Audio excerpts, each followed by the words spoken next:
Welcome to the Captain Crow Show with special guest. The Batman lives up to the hype as a thrilling noir detective story introducing a creative take on the world of Gotham and its characters. The suit works well for the film and is a very practical and believable fit for the environment. It almost has its own screen presence, from the footsteps that interrupt conversations to the moment Pattinson first steps out into the light from the shadows.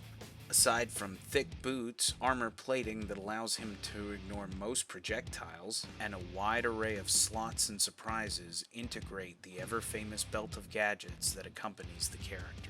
Among these tools is a bat-shaped knife in his chest plate, a grappling hook being part of his sleeve, and a short-lived flight suit. The film takes a unique look at the way Batman's tools are utilized. Gotham's grungy side is certainly on display in this wild ride through the roller coaster that is the city's seedy underworld. Penguin, played by Colin Farrell, who was made to look like a scarred-up Richard Kind. Definitely an extraordinary display of his range. We were already fans of some of Colin Farrell's other work, and we were happy to see him be able to display his talent in such a way. Working as a tough mob boss, he seemed to be playing both sides, though who those sides were exactly were very obscure given the complex nature of the criminal underworld's interweaving plots. Falcone, played by John Turturro, was interesting as the character is typically portrayed as physically imposing, while Turturro's version was a very different type of intimidation.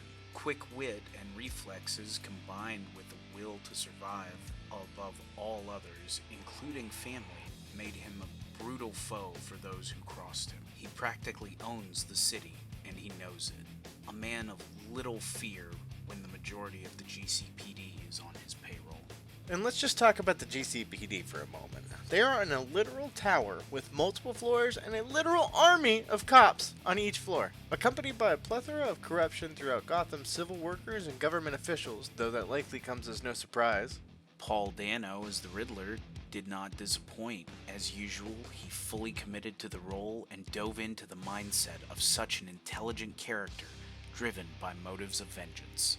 Fantastically psychotic monologues combined with the intelligence to manipulate the corruption in the city put him 12 steps ahead of everyone, to the point where he finally has to spell it out for them. The relationship between Batman and Catwoman is well translated from page to screen. Pattinson's much darker portrayal of our favorite Caped Crusader is further emphasized by the fantastic cinematography capturing unique angles of our hero's acrobatic feats and a slight horror element to Batman that has yet to be introduced in film.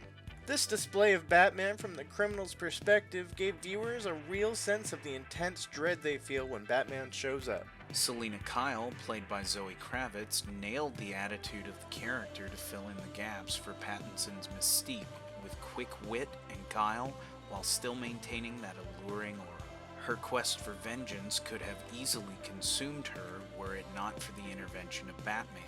The on-screen chemistry between the two was nearly palpable. The Bruce Wayne we got wasn't the over-the-top playboy attitude, but rather opted to be a recluse and focus on his nightlife, which worked out well for the overall film without focusing on it too much. It becomes obvious early on that the Batman personality is the dominant one with this iteration, as he even goes around very public places in his suit, though quickly learns the folly of it and adapts, switching easily between a rough hoodie disguise and his cape and cowl. Jeffrey Wright does a great job as Jim Gordon, displaying the character's relationship with Batman and the right mixture of grit with caution. With it still being early in both Jim Gordon's career as only a lieutenant in this story, as well as Pattinson's Batman's early years, this balance is symbolized by the out-of-the-way meeting spot of the Bat Signal. Sitting on top of an abandoned building away from the GCPD. Personally, we were skeptical when we found out that Andy Serkis was playing the role of Alfred, but we were pleasantly surprised to see him playing the role seriously as Bruce Wayne's close friend and confidant. Though he wasn't on screen much, Andy Serkis' performance was true to Alfred as the moral compass to Bruce in his time of need. There's a definite theme of less is more with the film's characters and displaying their growth that played off of these actors' talents quite effectively. This kept a lot of scenes from feeling drawn out, and it kept the pace of the film moving forward. The music was a great balance of grunge and classic Batman overtones, coupled with impeccable timing. As a whole, this unique noir take on Batman worked extraordinarily well with the overall themes of Gotham and its citizens, and while the film style may be jarring at first, it quickly grows on you. The film's story is very heavily influenced by the graphic novel Batman: The Long Halloween, without being a direct copy of the plot. It will certainly keep you guessing and ready to dive into this world more. We definitely recommend this film to any DC fans, and especially those that may have been disappointed by the Snyderverse. It's fun, it's witty, and best of all, it's Batman. Thanks for watching. This has been your review with The Captain Crow Show. Don't forget to like and subscribe if you like this content.